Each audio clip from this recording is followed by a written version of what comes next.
कोरोनिल, जी हाँ, यह वह आयुर्वेदिक औषधि है जिसके दम पर बाबा रामदेव ने कोरोना जैसी बीमारी को जड़ से मिटाने का दावा पेश किया। पूरी दुनिया जहां कोरोना से लड़ने में असमर्थ दिखी, वहां पतंजलि योगपीठ ही विश्व का एकमात्र संस्थान है जिसने कोरोना को जड़ से मिटाने और कोरोना पीड़ित को पूर्ण स्वस्थ करने का दावा पेश किया। इस बात का दावा पेश करते ही पतंजलि आयुर्वेद संस्थान की प्रशंसा में कम बल्कि विरोध करने वाले कई हाथ खड़े हो गए।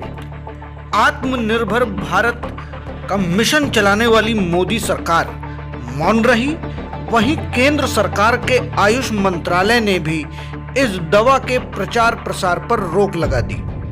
अब बड़ा सवाल यह उठता है कि आखिर कोरोनिल में ऐसा क्या था कि विरोधियों के साथ साथ आयुष मंत्रालय भी इस दवा के पीछे पड़ गया। कोरोनिल और आयुर्वेद पर प्रश्न उठाने से पहले आइए समझते हैं आयुर्वेद के इतिहास को। आयुर्वेद एक अति प्राचीन वैदिक पद्धति है जिसमें जड़ी बूटियों के माध्यम से असाध्य रोगों को भी जड़ से मूल नष्ट किया जा सकता है। वैज्ञानिक रूप से भी यह सिद्ध हो चुका है कि आयुर्वेद की औषधियों का किसी भी प्रकार का साइड इफेक्ट्स नहीं होता। ये वैदिक पद्धति हिंदू धर्म के मान्यता अनुसार समुद्र मंथन से प्रारंभ हुई। समुद्र मंथन के दौरान देवताओं के वैद्य धन्वंतरी प्रकट हुए जिन्हें आयुर्वेद का जनक माना जाता है। उन्होंने अपनी इस कला को देवताओं के साथ साथ मानवों से भी साझा किया। भगवान शंकर द्वारा गणेश का सिर काटकर हाथी का सिर लगाना, मूर्छित पड़े लक्ष्मण को संजीवनी बूटी से स्वस्थ कर देना, ये ऐसी पौराणिक घटनाएं हैं जिनसे आयुर्वेद की क्षमता का बोध होता है। भारत ही नहीं, विदेश से आज भी लोग आयुर्वेद सीखने आते हैं और चरक व सुश्रुत जैसे आयुर्वेदाचार्यों के ग्रंथों पर शोध करते हैं। ऐसे में आयुर्वेद पर प्रश्न चिन्ह लगाकर भारत ने अपने ही ऐतिहासिक विरासत का मखौल बना डाला। इन विरोधियों के विरोध के दो प्रमुख कारण हैं। पहला तो राजनीतिक विरोध करने वाली कांग्रेस व कुछ अन्य पार्टियां, उनका उद्देश्य कोरोनिल को नीचा दिखाना नहीं बल्कि कोरोनिल के माध्यम से बाबा रामदेव को कटघरे में खड़ा करना है। वहीं दूसरा प्रमुख कारण है वह सिंडिकेट जो भारत ही नहीं वरन पूरी दुनिया में एलोपैथी का व्यापार चला रहा है। कोरोना से पीड़ित व्यक्ति व उसके परिवारीजन पीड़ित के इलाज के लिए पैसा पानी की तरह बहाते हैं।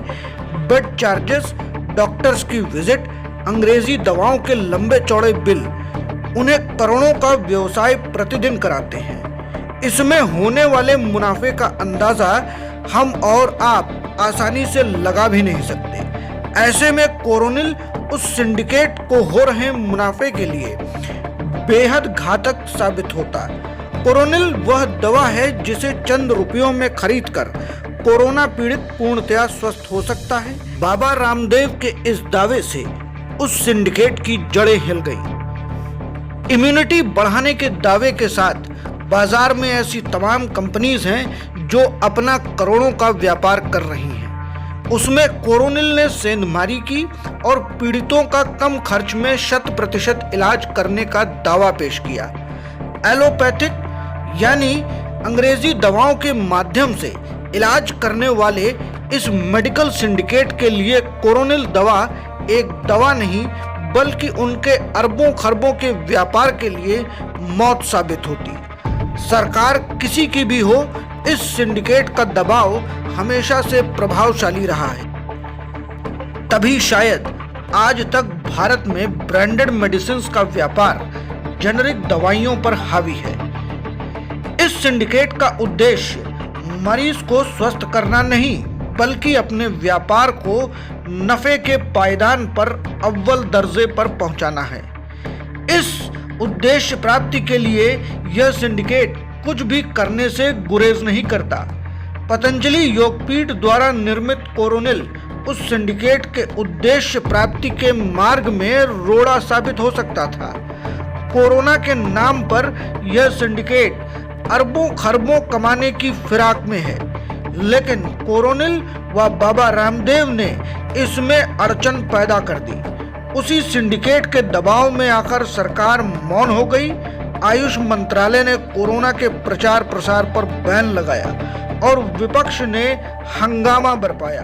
कुल मिलाकर कोरोनिल इस सिंडिकेट के बिल पर हमला कर सकती थी, इसलिए कोरोनिल पर विरोध अभी भी जारी है। बने रहिए खबरनामा के साथ।